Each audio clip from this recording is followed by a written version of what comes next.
Hello everyone and welcome back to the PlayStation 2 Retrospective, the show where I take a look at PS2 games on anything but an actual PS2.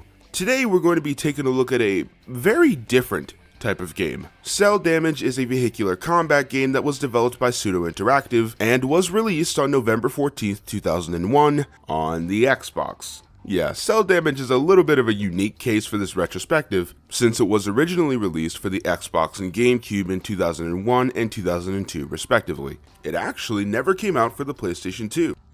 Here in North America. You see, all the way over in Europe, you know where they got Peggies and shit, there was an updated PS2 release with the subtitle Overdrive. And it had a few pretty big alterations to the original game. Pseudo wanted the game to be more accessible, so the one-hit kills in the original were replaced with health bars, difficulty options, and air tricks, and that's just what I can state off the top of my head. The reason I bring all of this up is because Cel Damage HD, which was released on PS4, Vita, Switch, as well as Xbox One, are all based off the PS2 Overdrive re-release, making this HD version a PS2 remaster. Okay.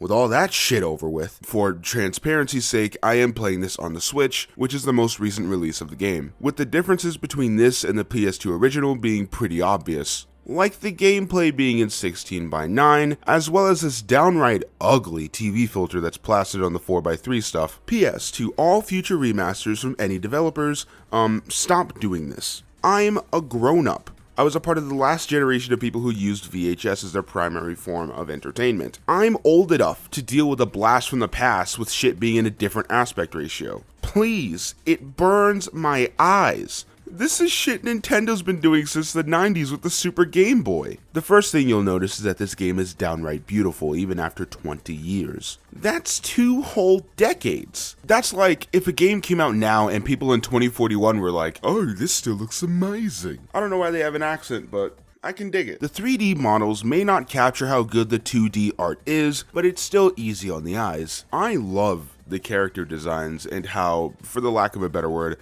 animated they are, and just how expressive the personalities are to match up to the design. From voice work to animations, I love it a lot. The music's pretty good too. It's almost like this not Y2K brand of 2000 style music. It's really hard to explain music. I'm not Anthony Fantano. You had to be there, man. Anyway, music's good. Not great because some of the tracks get kind of samey, but boy, that menu theme never gets old. As I said approximately a millennia ago, Cel Damage is a vehicular combat game. Now, the first thing that may come to your mind as a viewer may be Twisted Metal, but as returning viewers know, if I didn't play it, it doesn't exist. So the first thing that comes to my mind is Star Wars Demolition for the PS1 and Dreamcast.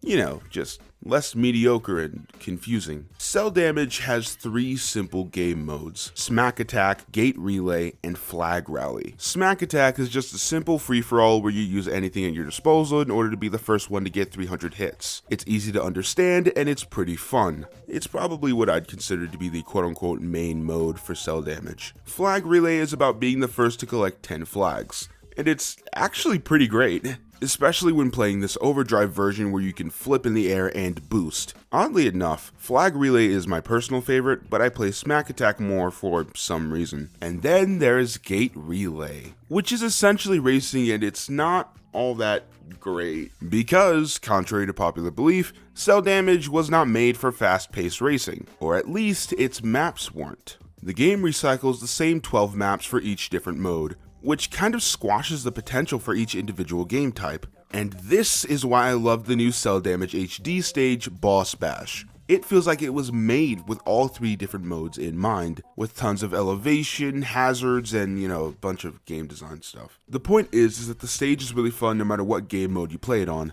Like I said earlier, this Overdrive release has difficulty options. I've mostly played on easy, which is pretty par for the course at this point, but I've also played on normal and hard. Normal is probably best if you're playing through this game solo, and hard mode is the closest you'll get to that original game on both Xbox and GameCube. And honestly, there's not much else I can say about this game. Cel Damage, HD or not, is an extremely bare-bones game, Beyond the really short intros and outros, the 4 extra unlockable boss characters, as well as the HD exclusive boss bash level, there's not much to do in this game. All of those intros and outros are fucking hilarious, by the way, completely worth unlocking, just FYI. Okay, so that aside, you could realistically get most of your worth out of Cel Damage in one afternoon.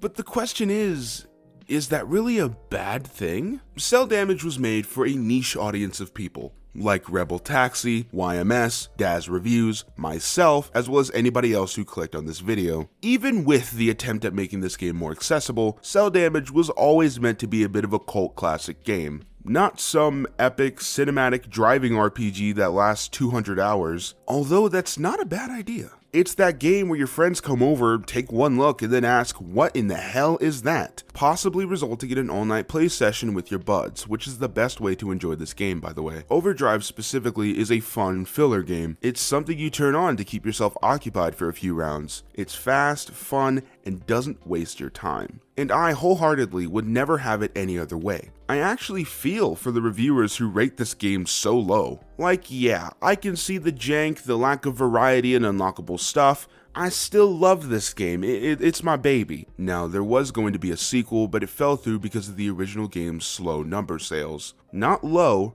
slow. As a direct result of this, EA, the publisher of the original Xbox, GameCube, and PS2 releases, decided to not reunite with Pseudo Interactive on the project. Same with other publishers like Sega and Midway. So, despite all of the great development outlines and interesting new ideas for gameplay, Cel Damage 2 did not end up seeing the light of day, which does make me a little sad.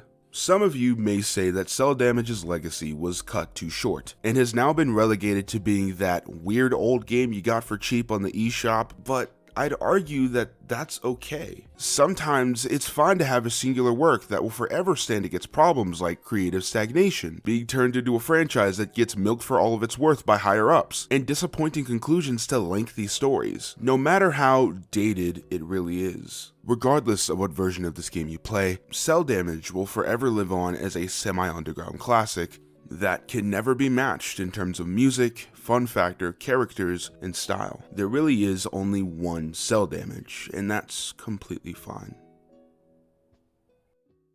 I also really didn't like the new art style for the sequel. As a matter of fact, I fucking hated it, so maybe canceling it was a good thing after all. Anyways, that's all I got to say about Cel Damage Overdrive. I'm sorry this video wasn't lengthy or in-depth, but with the game we're talking about, I'd be surprised if this video was ever going to be longer than like 9 minutes. If you haven't been listening to what I've been saying, just play Cel Damage. Doesn't matter for what platform, just play it. It's really, really fun. Anyways, like, subscribe, and all that jazz. I'll catch you guys next time. Later, kids. Have a good night.